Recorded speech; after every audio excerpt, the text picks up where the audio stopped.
बारिश होने की संभावना है और मधुबनी के कैचमेंट एरिया में भी जो बारिश होने की संभावना जताई गई है।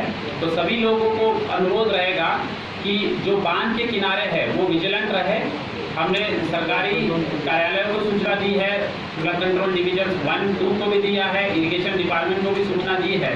परंतु हर नागरिक अगर एक अच्छा इन्फॉर्मर होगा तो निश्चित ही हम जो है इस आपदा की घड़ी में अच्छी तरीके से जो है इस डिजास्टर को कंट्रोल कर सकते हैं। अभी जो बांध हमारे टूटे हुए हैं उसका मरम्मती का कार्य चल रहा है और आगे नहीं टूटे इसके लिए हमको सजग रहना है ताकि जो है कोई मनुष्य एवं वित्तीय क्षति जो है नहीं हो।